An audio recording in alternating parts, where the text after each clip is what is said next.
Utilities and Streets Committee meeting, May 14th, 2020, called to order at 3:34. And without further ado, Mr. Innsman. Very good. Good afternoon to the committee. This is the Utilities and Streets Committee meeting, May 14th, 2020. This is the first meeting since February that we've had live with us. So today we're going to be discussing numerous projects and other topics throughout the day. So it's going to be a relatively long meeting, and as always, I talk fast, so we should get through this short fashion here. So. Light plant property, the outbuilding demolition, Versant Engineering, that will be the Wallace Panzer Group, will be preparing bid specifications for the demolition of the following buildings: machine shop, rear dock, cold storage area, and the old, which is the old ice plant. The lights okay? There we go. So again, this is the machine shop, rear dock, cold storage area, which would be the old ice plant. And an on-site visit was held in early February, and another visit is being scheduled to review and finalize the scope of the work. Upon receiving the bid specifications, legislation will be prepared for council to authorize the mayor to advertise for the demolition of those buildings. Diesel storage tank removal plans are in motion to remove the 10,000-gallon diesel fuel storage tank. The tank will need to be internally cleaned of any water and sediment. Upon cleaning of the tank will be sold, the concrete containment wall and the fence will be removed. The project funding for these projects is coming out of Fund 602, which is the Light Plant Reserve Fund. There's $200,000 has been appropriated this year for the demolition work. Yes, sir. Where does that tank sit? Right off of Mansfield Avenue, the diesel building, just to the north of that building. This big white storage tank. Okay, question. Yes, sir. Question. Yep. Okay, so yeah, that was for the diesel generator, right? Correct. So we have other diesel, we have other use for diesel fuel in the city that maybe we could keep it, or? We do. Those would be at the other diesel engines throughout the city. That they have their own day tanks to supply them with. We also have a mobilized fuel cart that we utilize to fill tanks up with. So this time that tank actually is registered to the EPA, designated to that specific diesel engine. It would need to be relicensed at a different location. So it's not really feasible to pick it up and move it and place it elsewhere. Because the other tanks do, the other diesel engines have fuel capacity on site. Yeah. So then if you move the tank, then you're gonna have, this tank is gonna need a container around it and Yeah. such. But so we couldn't keep it, just leave it as is in case we needed it, if it come fell off and. We could, there is a possibility. Okay, but it was registered for the use of the diesel engine. We have to go back to the EPA. Something to think about, just to keep it. Yes, sir. Mayor. Nathan, just, Yep. I think the idea though too, what happens inside that tank when it's not used for long periods of time is problematic. It is problematic. Additives or whatever, the condensation. Annually, we have to clean the tank of condensation. There's an annual expense with that tank. The maintenance of that tank costs several $1,000s a year to remove the moisture that's in the tank. It's a good issue. I agree with Mr. Ansel. I think when you think of the overall operation with the mobile filling and on-demand filling that we have when we're running our generators at the generation station, it seems like it's probably going to be more economical or just as economical as just to do the on-demand fillings rather than have storage. Right. Okay? Moving on there. All right, the utility project starting back up. This is the GIS project, or the Geographic Information System. The GIS project was placed on hold right before the data points were to be taken. We had a kickoff meeting that was held on March 4th. Utility locate started in Ward 1 during the week of March 9th. Project was put on hold until further notice the week of March 16th due to COVID-19. Project is set to resume the week of May 18th, which will be next week. Utility crews are out marking city-owned underground utilities. That would be the water, sanitary sewer, and storm sewer in Ward 1 next week. Actually, they started right now, so they are out in Ward 1. They are marking the underground locations. So in the Ward 1, just for reference, is in the northwest area of the city. So the crews will be marking blue for water, green for sanitary sewer, and white for stormwater. A representative from Great Lakes Community Action Partnership will follow the city crews in Ward 1 to log the data points for the city-owned underground utilities. The crews will be working through the wards in numerical order. The project is scheduled to take approximately 15 to 18 months to complete. Updates will be posted on the city website. Yes, sir. Is that why there's green spray paint in my yard? They won't be in your yard for this year. There's something must be located in your yard for whatever. Someone may have been your neighbor or something, may not locate for, Yeah. who knows what. Alright, we talked offline about that, but I was like, It's green. why is there green paint in like my yard? I don't I'm just understand. saying, oops notice come through. I have to take a look. I mean, we get all the oops notices coming from Joe and I's desk, so we'll have to take a look, see what's there. I can't see why anybody would need to know what's in my yard. Like it's in the middle of my yard too, it's not where like a neighbor would need to know where the line is for them to take. Right. I just, Right. yeah. But we're in Ward 1, the GIS project right now is in Ward 1. Alright, well, if they wanna go ahead and come mark out where my sewer line is, I got green spray paint, tell them right there. Alright, They will be in your neighborhood until next year. All right, utility project on hold is the water meters. Water meter change-out program is on hold. Project was placed on hold in mid-March due to COVID-19. Project is tentatively scheduled to start back up in July. Project was scheduled for completion this year with some financial responsibility, postponing the water meter bid until next year. We need to order 650 meters at a cost of approximately $120,000 to complete the project. That was scheduled for this year, but we are going to postpone it until next year. Just move the project completion dates to the end of fiscal year 2021. Just note here, if finances are in order, we are tentatively planning to purchase approximately 250 meters in third and fourth quarter of this year to carry the project through the next bid in second quarter of 2021. Okay? Yes, sir. at the finance committee meeting, we had looked at obviously the water and sewer funds, and we're watching those closely, as I'm sure you all are too, so this is a part of that, That's correct. the reason for the postponement. That's correct. As you'll see in slide 13. Alright. Moving on. As always, yes. Yeah, but that is correct. That's the reason for the postponement is absolutely correct. And I agree with those, it's not what we want, but, Kind of red today's. there's a lot of what we call non-ideal situations going on, so if we have to push off project in 2021, it's certainly better than other communities that are, laying off firefighters and such.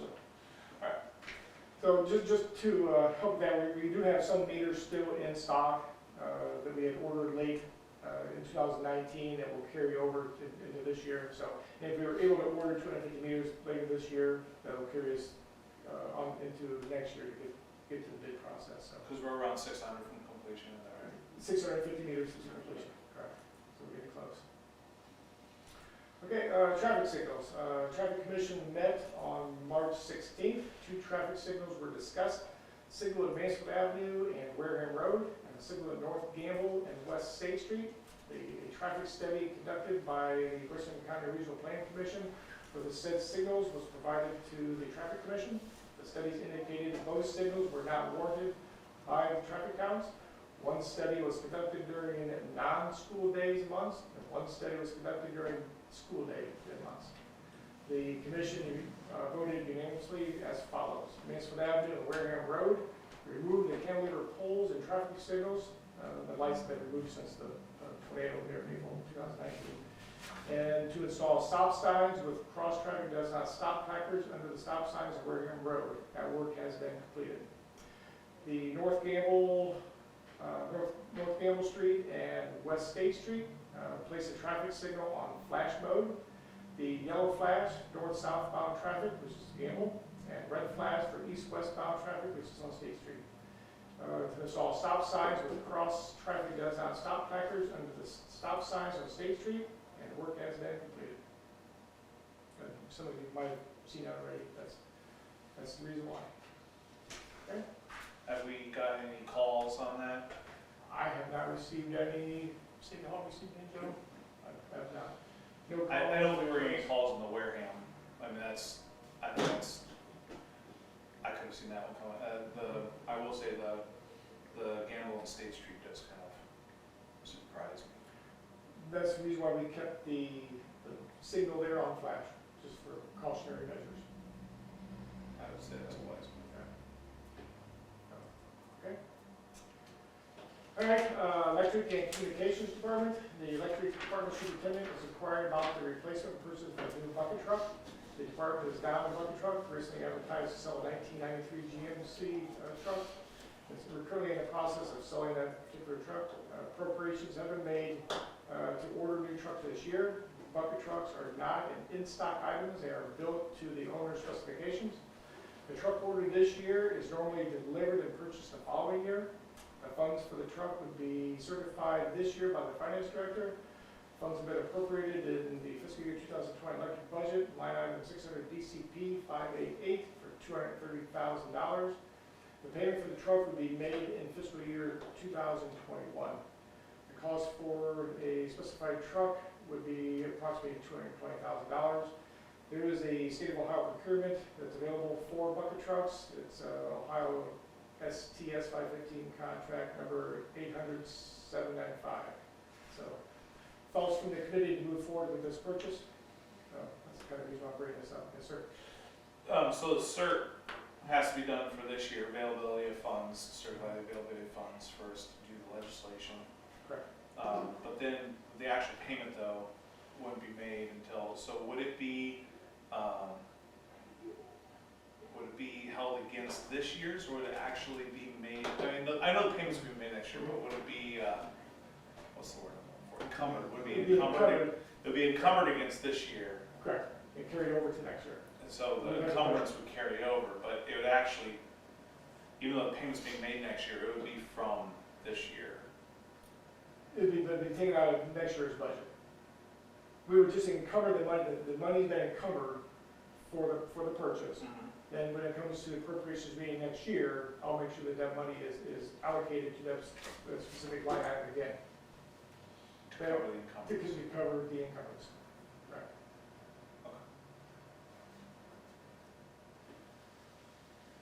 Okay.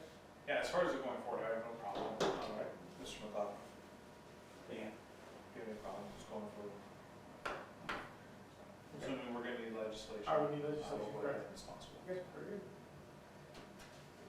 Okay, Shelby stimulus and stabilization package, financials for the 50% reduction on the electric fuel versus power adjustment for the May billing period.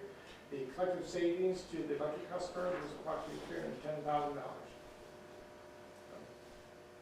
Okay, Are you gonna be discussing the possible legislation that's going through Congress right now and its effects on us? Is that in your? I did it on the slide, yes, I will. Before I started delving in, Yes, I sir. wanted to make sure.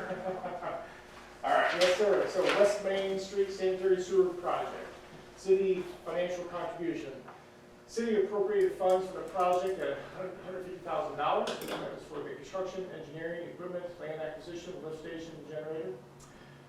Current encumbered funds is right around $165,000, so we are a little over that, but we are in that range. Additional city funds are being sought for the project to assist with grant funding equality, as discussed during the appropriations meeting in March. So grant money is being provided by the Ohio EPA Water Pollution Control Loan Fund to financially assist households that qualify. The grant per household is income-based and was awarded on a percentage basis. So here's a breakdown of the grant percentages for the 24 households. 5 households received 100% grant of the grant. 6 households received 85%. 2 households received 50%, and 11 households received 0 grant funding for their sewer laterals. To assist with making the funding fair for all the households, the administration has agreed to entertain a thought for the committee and council to increase the funding for the households to receive, the households that received 0 or 50% to the 85% mark, meaning all households will have a financial contribution of at least 85% of the cost to install their sewer laterals. The households receiving a grant for 100% will remain at 100%. John, maybe the word, meaning all households will receive, because it may be misconstrued that they're gonna be paying, we all know, but, maybe we should say all households will receive a financial contribution of at least 85%. No, yeah. Because they may think it's that we have to pay 85% of this. No, and I think everyone knows the equitable way of doing this. Of course, it'll take some outside the box thinking, but reducing the assessment costs by 85% of the lateral cost and tank collapsing and so forth. That's a very good paragraph, but I just think we put the word receive a financial contribution. We'll make it plainer yet. So in that regard, say like if someone in the West Main Street would have like what the engineer's estimate of $8,000 cost for the collapsing and the lateral installation, by the city picking up 85% of the assessment and reducing that, then we would pay $6,800 of the $8,000. They would be responsible for $1,200. They're 15%. So I'm going to thank everyone for thinking this through. Mr. Geis has been working with us on this, and Mr. Ensman and Mr. Martin, and it just seems like this is about an equitable way of doing this out there that we can find, and it does have some benchmark of that 85% is the average of what folks have received out there, and I think I'm hoping that will be good news for residents on West Main Street.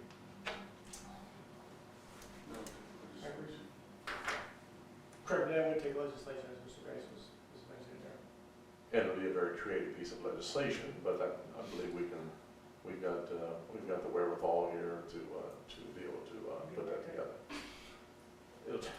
Mr. Grace, I feel right at. Mr. Geis will be able to wordsmith on all that. Mr. Geis and Mr. Eister, He has graciously volunteered his. I didn't hear that. As I lean back, I said, Mr. Grace, between us, we'll write that. Yes. And I will sponsor that. Ms. McLaughlin, you want to sponsor as well? Or? Sure. In fairness, I've been working behind the scenes, but Mr. McLaughlin and a couple other members of council have been really pushing this as well. So it's been a team effort to get us to this situation, and thank yous all the way around. Getting this done. Sir. We still have another page to go on, so. We do. I have a couple of pages here, just for some knowledge here and some information. The additional financial contribution will vary by household due to the length of the sewer lateral. The additional cost for the project for the city would be approximately $90,000. So the total all-in contribution from the city would be approximately $255,000. Additional funding would be appropriated from the Sewer Improvement Fund, which is Fund 402. The assessment per household would need to be adjusted to reflect the cost for the sanitary sewer main minus the city's all-in contribution. The additional contribution from the Sewer Improvement Fund is financially feasible. The fund balance as of May 8, 2020, was sitting there at $338,229. The fund is collecting approximately $16,000 per month, anticipating the monthly collections to be less over the next several months due to the reduction in water sales. Note, the project is nearing completion stage, tentatively scheduled for the end of May to the first part of June. I did want to mention here that there are numerous other projects that have been scheduled or currently requiring the necessary funds from the sewer improvement fund, which is Fund 402, to support these projects as well. These projects will need to be orchestrated to make sure that the fund balance stays healthy. Scheduled projects using the sewer improvement fund, or SIF, is East Main Street sanitary sewer replacement, estimated cost of $101,600 to be certified. Issue 2 money is scheduled to pay for 70% of that project cost. So we only have just over $30,000 that we have to pay out of pocket. GIS is earmarked for $30,000 between fiscal years 2020 and 2021. Water meters are around $70,000 between fiscal years 20 and 21. And the engineering for downtown enhancement project is right around $5,000. So there are some other money that is earmarked on this fund as well. I'm just going to kind of balance this out to make sure the fund stays healthy and don't orchestrate how we move through this. Well, I'm glad you mentioned that, because obviously you say, the fund balance is $338,000, so the question is, why can't we do more? Well, it's about maxed out to what we could do, because we already have obligations out of that fund for their projects. Anything above and beyond, we had talked about this, anything above and beyond that would be coming from the general fund, would be able to be supported out of the 402 fund. And it was very, very tight, the 402 fund, to be able to pull that off. So, when somebody says, oh, 338,000, and they do the math, and they subtract 90,000, they're, oh, well, you still have X amount in there. It's, well, once you take into account these others, you can see very, very quickly that indeed we do not. So, I appreciate you listening out. I'll have that from our report, because I'm sure that question will come up. I'm sure. I see a change I need to make on this thing. I always find the corrections as you see it on the big screen. Why is that? The magic of Nature of the beast. All right, okay, let's move on to street paving 2020. Street paving list for this year has been revised. The revision is due to loss of revenue from the gas tax. The gas tax is collected 2 months in the rear. Comparing the last 4 months of 2019 to the first 4 months of 2020, there was a approximately 9% reduction in the collections. This is indicating gas sales are down during the COVID-19 stay-at-home orders. We are anticipating a further reduction in revenues over the next 2 months. We are anticipating a monthly gas tax revenue of approximately $30,000 or less. Talking to the finance director yesterday and today, he is anticipating less than the $30,000. So that's why I put that in at $30,000 or less. He's probably more in that $20,000 range. So going to be a little optimistic that 30th thing, but we'll see what happens here. So what we are anticipating is less revenue then. But slowly, as everybody gets back to work, we're hoping to bring that gas tax back around $40,000 per month where it was at the end of last year. The gas tax collections for May will be posted in the mid-May. I'm sorry, backtrack there. Gas tax collections for March will be posted in mid-May, and the gas tax collections for April will be posted in mid-June. It's 2 months in rear. So the future financials will be able to provide the true revenue in the months to come. So we'll kind of see where we're at with our anticipations here. John? Sure. Can we go ahead and reflect that $20,000 number instead of $30,000? Let's go ahead and use the finance director's number there. I don't think there's any benefit to being more optimistic here, at least in the report. And obviously, we understand that the future financials are going to dictate exactly what that number looks like, but let's go ahead and give the finance director deference on it. Absolutely. Yes, ma'am. And I think Brian said he'll get those figures tomorrow sometime, correct? I think So about 15. Monday we'll have a little bit more, but again, who knows, because we'll just, but anyways, he'll at least have some figures, some actual figures that would be from March. Yeah. Yes, it's 2 months in rear. So he'll have those figures Monday. Yep. So that'll help us somewhat. Somewhat. Yeah, because April will probably be the month that's really, we take the lower of all the ones in the collections. Mhm. Yeah, it's going to be the stay-at-home months. People are filling up their lawnmower now, you gotta be Sure. How many miles per gallon does my lawnmower get? I don't know, I have to check that out. Anyways, Yes, I'll make that correction, I'll make a change on this thing, so. appreciate it. Okay, so absolutely. Street paving funds for 2020. Fund balance as of May 8, 2020 for Fund 353, which is streets out in catch basins there, with $327,460. The fund balance as of 5/8/20 for Fund 210, which is street sales tax, is right around $29,000.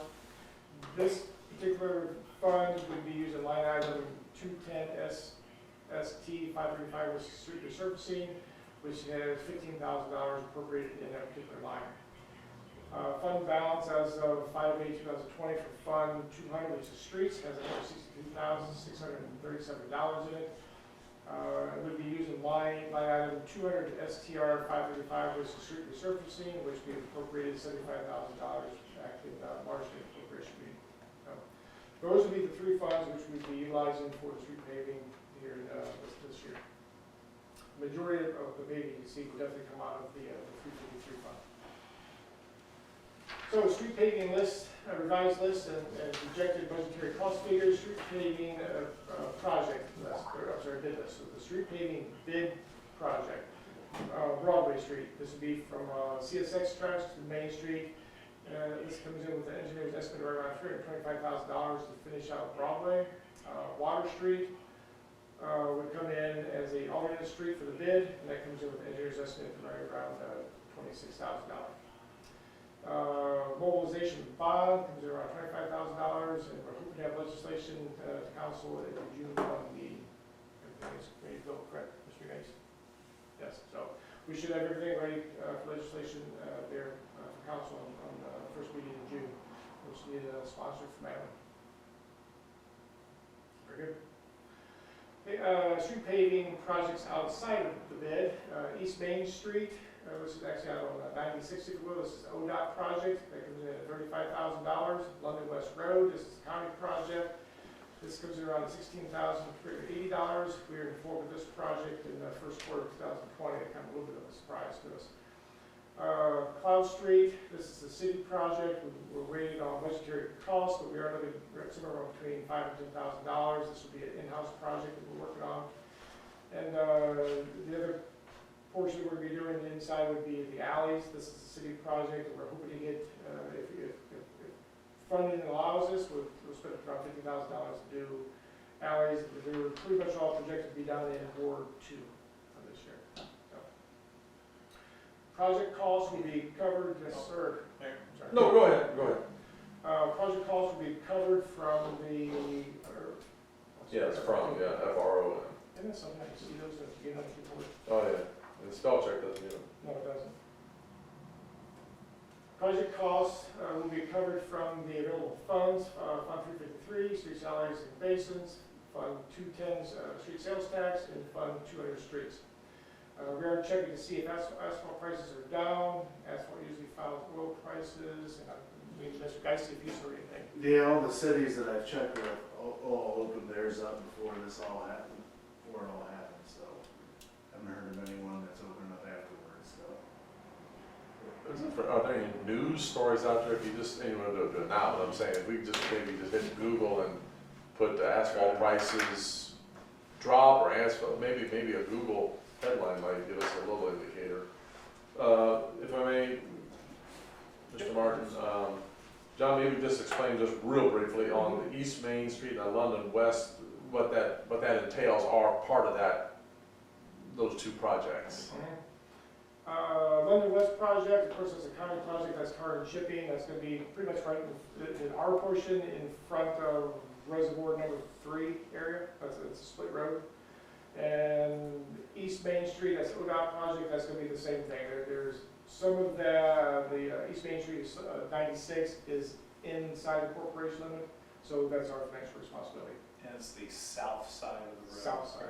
So you don't want part of that thing, it looks so crazy, if they do that, we don't know ours. Ours is the south side, yeah. Yeah, that's the south side of the road is our property, and it goes out a lot further than That's correct. I remember being. And, you mentioned that the London West Road was a surprise as well. So was East Main Street, right? It East was, Main Street was. both of these were kind of Q1 2020 East Main Street surprises. East Main Street came in late fourth quarter of last year. So it was able to kind of earmark that, but the London West come in as a surprise Q1. Okay, I thought East Main Street was, I thought it was too. I thought it was February. Late East Main Street. Yeah, East Main Street, because East Main Street came in, but our portion of it was a significant increase in what we were anticipating. Because we had to adjust. We had to adjust, and that was Yeah. February, I want to say February, March timeframe. Because both of these come in, because London West come in after the East Main Street did. Yeah. So, Kind of messed up our strategic plan of our streets, and we were thinking, you're right, Mr. Martin. that's- January 14th. Yeah, it was right there. I knew it was, I was thinking December, but yeah. I knew it was around. Yep. All right, Okay, so, moving on, any other questions with the street paving? Any thoughts, concerns, or anything? no, I just, you know, I'm glad that we're getting it through and Mhm.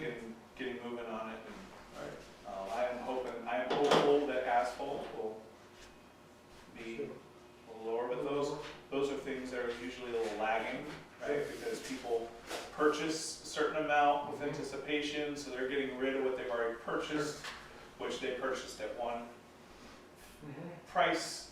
So, you know, we'll see. And I'm hopeful that it'll be lower than what we anticipate, but, you know, I think definitely going forward, Q3, Q4 2020, those prices will drop a little bit. So, And we might be able to squeeze some more streets out of our list, which would be Yep, a there you go. pleasant surprise, but good, thank you. All right, next slide. Slide 13 here, water and wastewater financial concerns. The water and wastewater fund balances are very concerning right now. Both fund balances are down considerably from the start of the year. Water's down 16%, wastewater's down 21%. One of the factors for the lost revenue is a reduction in water sales. This is one of the direct outfalls of an economy that has slowed down due to the COVID-19. This is the next slide. I'll go to the next slide here real quick. So what we're looking at here, if you look at the top is the water consumption comparison between 2019, 2020, per the Billion Journal. Left side, 2019, you can kind of see the consumption in January, February, March, and April. Comes to right around 15,500,000 cubic feet of water. The bill, you can kind of see it was coming down around $374,000 it was billed compared to 2020. You look at the consumptions coming over, you can see the differences between the 2 years there. So the first 4 months of this year compared to the first 4 months of last year, you can see there's quite a bit of difference between the 2 years in consumption and billed water going out. And it surprises me because January and February consumption shouldn't have been affected, really. Just depends on the operations with, some of the larger consumers in town. A lot of factories are running strong Yeah. at the beginning of the year. So the top is the water, you can see the reductions there that's already taken place this year. We anticipate that going through April into May as well. So down at the bottom in the green, that's the wastewater consumption comparison between 2019 and 2020 from the Billion Journal. You can see the first 4 months of 2019, the consumptions are around 12.1 million cubic feet, billed at $317,000 versus 2020 consumption 9.6 million cubic feet, and the bill being around $292,000. So you can see there's a difference there. So that's made a financial impact, and there's others, but this is just one of them. So there's multiple players that's taking place with the financial deficit that we can say in the water and sewer fund right now. Insert the jokes about people not taking as many showers as they probably should when they're quarantined at home. You think it'd be more? You think it would be more. So, okay, go back here to this slide here. The department superintendents are aware of the loss of revenue. Weekly and monthly financial updates are provided to the superintendents to help monitor and keep them apprised of the situation. Only necessary purchases right now are being made. Note, with the water plant scheduling the removal of the lime sludge from the large lagoon, the water fund will be reduced even further until the production cost adjustment with PCA and collect the necessary funds to recover the cost. So that's important to know, because that's $48,000. So that's coming out of the balance, then going to be recovered from the PCA. And the PCA takes time to recover. So obviously, the enterprise funds are all broken up into separate funds. Correct. Okay. What is the legality and the, because we go through this almost on a cyclical basis as far as the water fund versus the sewer fund versus the electric fund drop, like, what's the efficacy of having a shared utilities rainy day fund, or just a utilities fund that can be shared amongst its input into from the three funds, but then it can be taken out to prevent, in the cases of this year, which we feel is cyclical, we don't feel it's long-term, so in this year, the water fund could take out of that fund to prevent rate increases that would, may or may not be necessary, because it might be just cyclical. Same would be if all of a sudden, for 1 year, purchase power spiked. And so then the electric fund could take out of that rainy day fund to prevent a necessary rate increase. It just provides more stability to all three funds without the mechanism of a rate increase, which is automatic, taking hold. Thought I've had, but it would make sense to me to have something in place like that, because a lot of these things are 1 year, 13-month offshoots. They're not long-term trends that would warrant a rate increase, for example. So I don't probably will have to bring the law director in on that conversation, but it would seem to me that would be a benefit to the city to have such a fund that can make sure that it will help even out the curves. Makes sense? It does make sense. Definitely a question for the law director, finance director, and imagine the state auditor would be involved with that question as well. Yeah. To see if a fund could be established. And like I said, just a shared rainy day fund, and just, so in situations like this, because when does the rate increases kick in for it's on a quarterly basis? Quarterly basis. Right? And so we're nearing that for this. And I'm assuming there's going to be a rate increase that's going to kick in automatically, There's a good potential. Yes. because you can't lose 16% in one fund and 21% in the other without kicking that. So those are going to kick in automatically, essentially negating Right. the electric fund decreases that would be the rate decreases that we put into effect, right? So it just seems, and again, if this is a long-term trend, and the rates actually do need to be adjusted, that's one thing. But if we're really thinking this is going to be just a cyclical response, 12, 13 months, and then we're going to stabilize again, it just doesn't make sense to increase rates at that point based off of a short-term trend. Rate increases should be a result of a long-term trend.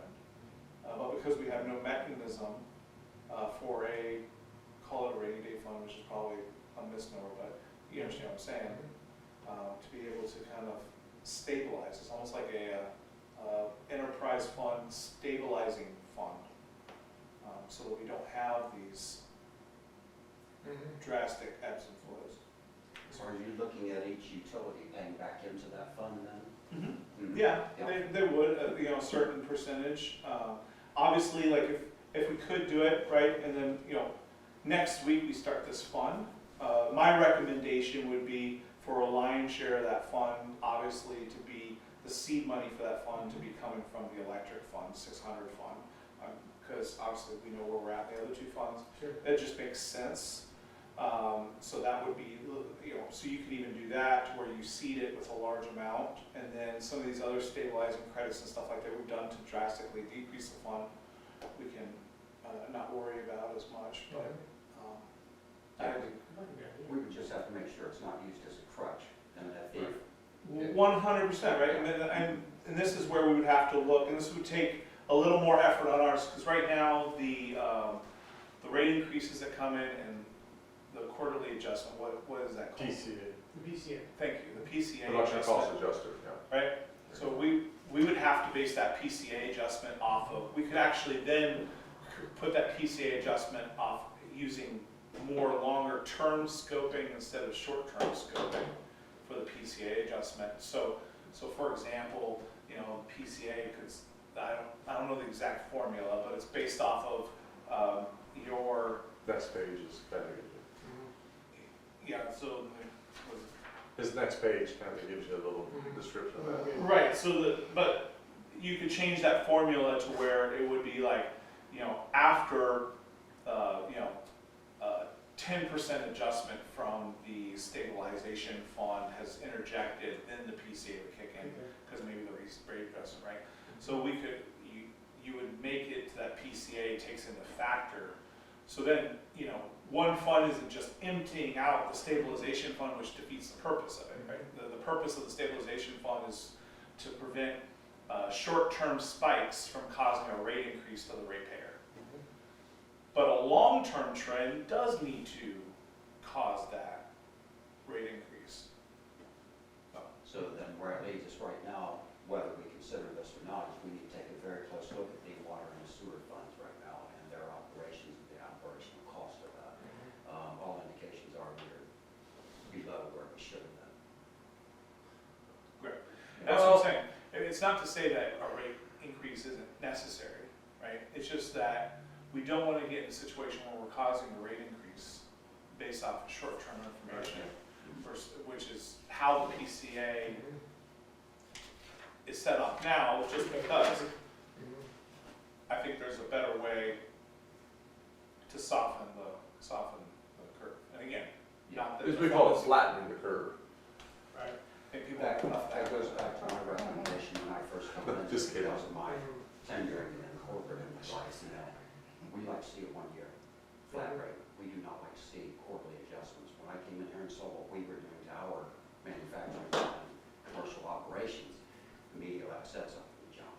He goes, how can you project? How can MTD look out and project to Walmart, which is making their margins so thin, and we adjust quarterly? MTD comes to me and asks me to project out. I can only do so much. No, and I agree with that, and I think a stabilization fund or something like that would allow for that, to where we don't have quarterly PCA adjustments. Maybe we only do annual PCA adjustments, because we know if the fund's in dire straits, we can take out of this fund, and the PCA then at the end of the year will take into account that, take into account what needs to be paid back to the stabilization fund, and then we make an annual. And then it would be, Adjustment. an accountability for itself. The annual makes a lot of sense versus quarterly. It just, Most communities do that, but they adjust annually. we are seeing now in the marketplace what happens when businesses don't have a clear outlook and predictability. You know, where we have restaurants that can open, but because there's not clear directives of what they actually need to do to open, they're choosing to stay shut. Okay? You know, a lack of predictability is one of the biggest killers to the business environment. You Absolutely. know, even if the predictability is dire and bad, Yeah. that's better than not having any news at all. So I wonder, and this is a discussion for a whole other meeting, I'm sure, and Phil is the guy with the number, he's the numbers guy, both Phil and John, but I just wanted just throwing out this whole conceptual idea that if you use something like the administrative cost type percentages for each of the three enterprises, and now I know we don't want to be, but anyway, I just want to know, is it 3% that each one puts into that fund per month or whatever, and then that builds your fund? You have to have seed money to begin with. But anyways, that's a big discussion, and it would necessarily cause a change in how we do a PCA.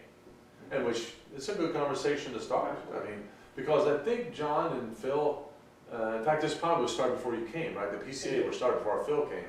It was ideally to prevent these types of spikes, and then now we're seeing maybe it's not quite doing what we thought it would do. And everybody had best intention, but, you know, because we thought, well, recover the cost for the chemicals, electric, sludge removal, lab supplies, testing, and so forth. We thought, well, this will smooth things out, plus council did not have to every so often say, we're going to raise rates. Council members were not put in that position, in a sense, to do that. The PCA was supposed to smooth things out. Well, we're finding maybe it's not so smooth of a ride. And again, that's not criticizing anybody. Well, it's done so we didn't politicize the process, right? To where we had council members making poor business decisions that actually could put, It was because they didn't want to raise rates, they could actually put the utilities in jeopardy by not doing so, That's true, right? too. So we wanted to take the politics out of it, which makes sense. However, doing it on a quarterly basis, it needs to be looked at, regardless whether we do a stabilization fund or not. We need to look at annual PCA adjustments versus quarterly PCA adjustments. Because now we're in a situation where we're going to have a PCA adjustment here quickly, versus being able to say, you know what, we're going to see what the trends are for this entire year, and then have a PCA adjustment at the end of the year. That is one reason that we went through and we started doing this a little bit. We started performing the calculations a little bit differently. What we do now is we take the budgetary numbers and we will just spread them over the 12-month period, regardless of when we actually get hit with that bill. So that way we're not seeing so many peaks and valleys. That is what has stabilized us as far as we are today. So. That's good. Kind of using those peaks and valleys on it, it stabilizes it more. It does. Big time. Yeah, but but like talk about the finance committee meeting, like where if we do too much as far as income rinsing for the future, then all of a sudden you see that we have a negative balance in the fund, and that's no good either, right? So it's like you can't have a negative balance in the fund, so you can't encumber everything. So it is a balance, but I definitely think that we need to take a hard look at how we view the utilities, because we've siloed the utilities off. Understandable, so they're separate enterprise funds, I get that. But at the end of the day, it is one utilities department. And so there needs to be a little structure. Even if we decided, okay, instead of the 5% going to administrative costs to the general fund, maybe we're doing, 4% to the general fund administrative costs, and we're taking 1% of those administrative costs and putting it into the utilities department fund as a subset. Or maybe we're creating a utilities, a separate utilities fund within the general fund. And it's being paid for by those administrative costs. And so that in this instance, we can transfer from the utilities fund within the general fund into that. That probably would be a lot more, that'd probably be the legalist way, because we have great flexibility with our general fund that we simply don't within the enterprise structure.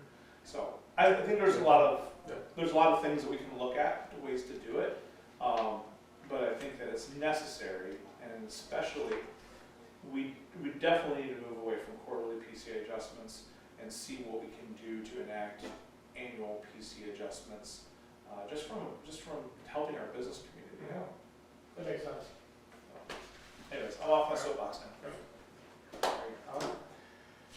Okay, move on to the next slide, next two slides here, slide 15.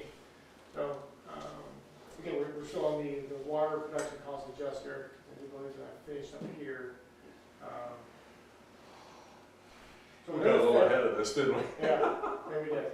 Sorry about that. Threw me off the game here. But, Sorry about that. another factor for the lost revenue on the water side is the non-collection of production cost adjustment charges for the first tier of water consumed.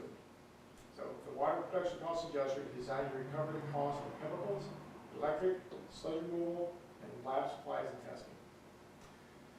The cost for the said operation components are reviewed monthly and then recovered in the quarterly production cost adjustment, which is what we just talked about, taking that quarterly, maybe take it into an annual adjustment here.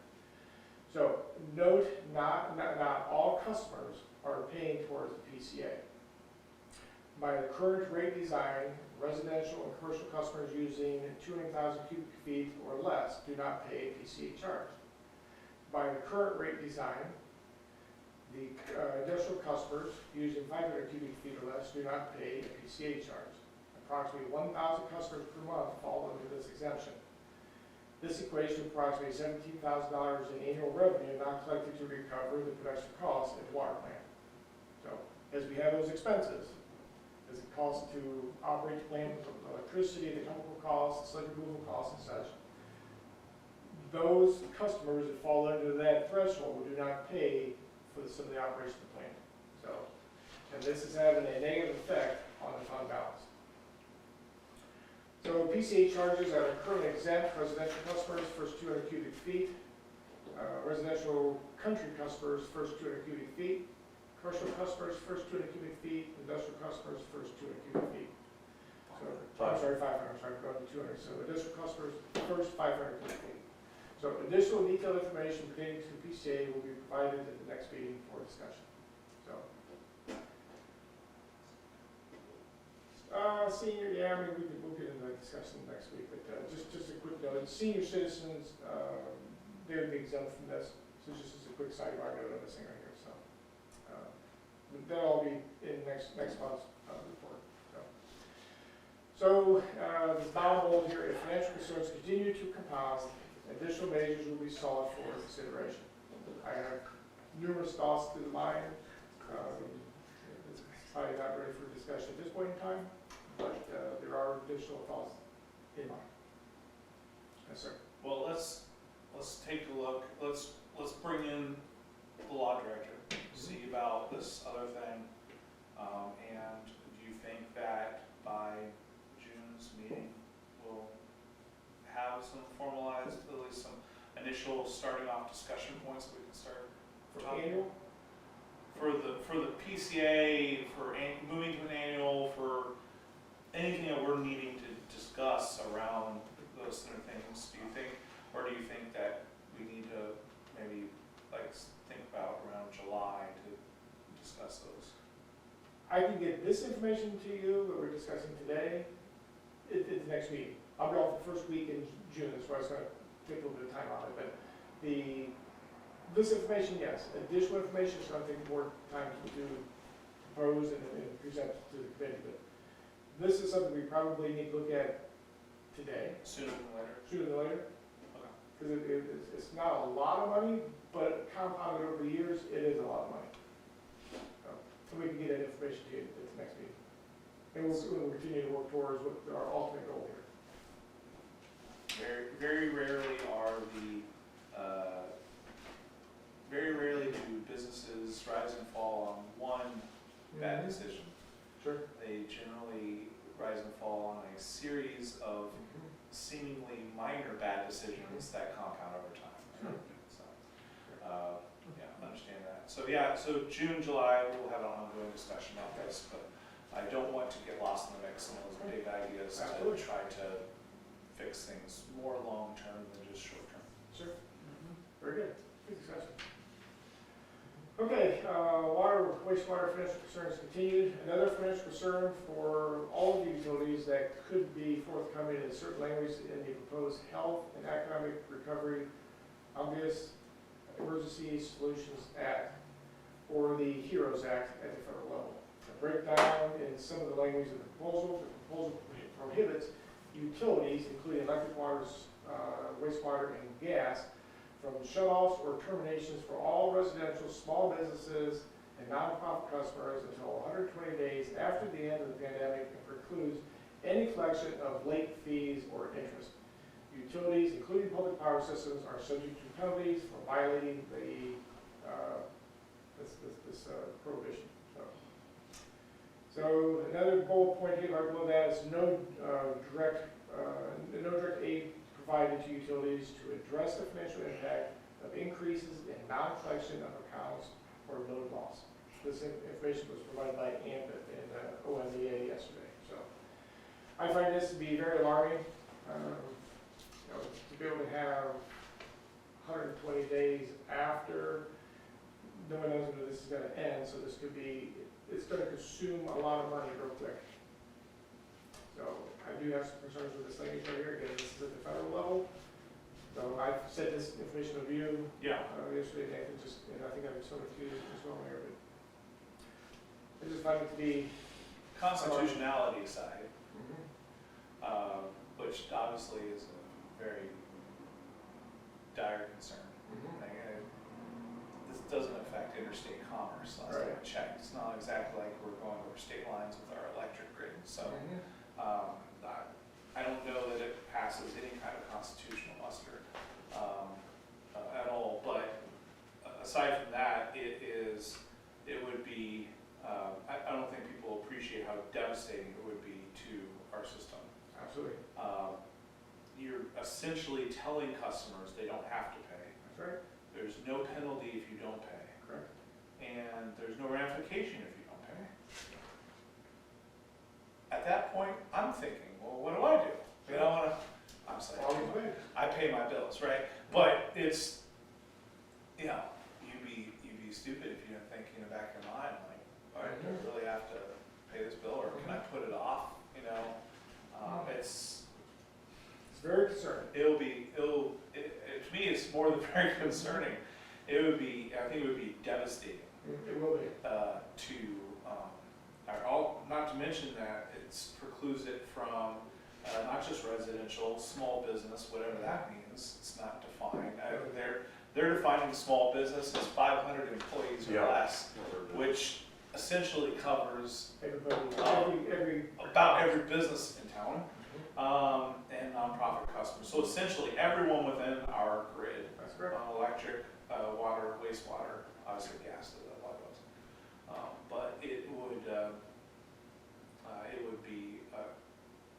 be devastating. Not just to mention, even if it were simply the penalties alone, how much a year we would be losing in. Approximately $12,000 a month. That's between all three utilities. Sorry. Anyways, no point. Water treatment plant, wastewater treatment plant operators, they're asking residents to please do not flush cleaning wipes down the toilet. The wastewater treatment plant is encountering a large amount of disinfectant wipes coming through the sanitary sewer system. The wipes are causing operational issues at the treatment facility. Remember, no wipes in the pipes. And this goes for even wipes that say they are flushable. Correct, absolutely.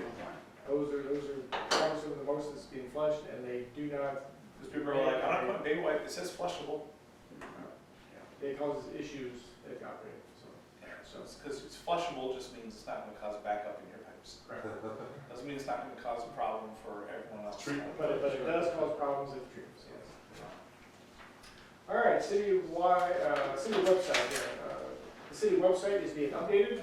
The new design will provide a much-needed update to make the site more user-friendly and one that resonates the city's personality. A review and walkthrough of the new design has shown that it's easier to navigate around the site to quickly find the desired information. It's easier to read and post notices. The site design flows nicely and it has the ever so popular How Do I button. The design will definitely help the utilities office with online communications for paying bills, energy rebate forms, peak power alerts, final notices such as water main breaks, power outages, road closures, street trimming, and other community information. The utility clerks are always promoting the city webpage to city residents to use for more information. The site will bring a welcoming feel to the user. The design was developed by Pivot Creative. It's a Shelby business located down Main Street. The new design is tentatively scheduled to go all live by the end of May. So, be looking forward to the new website. I think that's it. All right. Any questions? Mayor? I will be shut this off remotely, but until he does, we'll still be live, of course. Okay, a lot of information, of course. There's several months worth of information. There's a lot we didn't bring to the table today, but it was already an hour long, so. Thank you. Thanks to both of you. Utilities have been extremely busy the last several months. The utilities have got forced to shut down. The offices, the utility office is kind of isolated itself, but the clerks were alternating 1 week on, 1 week off. All the rest of them have been there. So it's been an ongoing business as usual, per se, at the utility office. So it's just a lot of work. Utilities are kind of essential. There. What was interesting was the bulk water station has now been changed over to the card system. We're working on to get the credit card application out there as well. That was very time consuming. You wouldn't think that it would be, but it was very time consuming. Yes. Many of hours, still trying to finalize everything out there. Good reports, some informational reports coming in to us from the drivers, so we're hearing some of the pros and cons about the new system, but it's proven itself to be a nice system. Good. Don't have water walking off. No. Yes, sir. John, I've been talking next week. John's plan is to open the window Monday, Correct. and the city hall and the lobby will be kind of getting up, just a rolling start at opening up our offices again, the lobby. We're taking measures to kind of reconfigure our office space, that create safe spaces, and allowing citizens to come back into City Hall. We're not going to put a hard deadline on. I'm thinking probably around Wednesday-ish. We'll be having folks, we will put up the right signage and the protocols in place, and start allowing citizens to come into the buildings. What about the playgrounds, parks? I'm still waiting to hear, I did not, and that may be, Beth was giving us some updates, about some things opening up pools and so forth. There's a part of me that thinks, since we have the park open, that the parks are open for walking and exercise, that I'll have a talk with Jerry Marshall about maybe opening the restrooms. And I may talk a little bit with Richland County too and see what their thoughts are. Because if everybody would go into the restrooms and do what they're supposed to do, of course, and wash your hands thoroughly, that's part of the process of washing your hands. That's why the sinks and the soap is there. And have you heard from, I know that obviously the park said they're closing down the pool, they made that decision, but do you think they're going to reevaluate it now that they're able to It's open up up to in them, 26? it's up to them, but I did contact Mr. Marshall, but I would be in favor of them reconsidering. I had another individual texted me today, and I think everyone was, sometimes the future is painted so bleakly, like you say, and it's almost, everything's being mothballed, that people are who knows when we'll buy a Christmas tree this year? It's become like that. So I think people were thinking in those terms of pessimism, but perhaps there's a little more light to this thing than what's been revealed before. It's amazing what a little political pressure will do. That makes you wonder what the status of the lifeguards would be. Would there be enough lifeguards to apply for those positions? I would think. I would I think. don't know. That could be a challenge right now. Yeah. But it's the park board decision, but I would encourage them to really seriously reconsider. I'll be reaching out to Coach Downs. Yeah. I just got the news about an hour and a half ago. I mean, I never understood it for the life of me, for outdoor pools, like, you want people outdoors, you can be distanced, and chlorine kills about everything, so I never understood it for the life of me, just for the, like, there's a difference between like a YMCA indoor pool versus an outdoor pool, right? Just, I don't know. Anything else, man? All right, Mr. McLaughlin, you have anything? No, sir. Questions, comments, complaints? Snarks, can we go to order? All right. We are adjourned. With that, we are adjourned for 30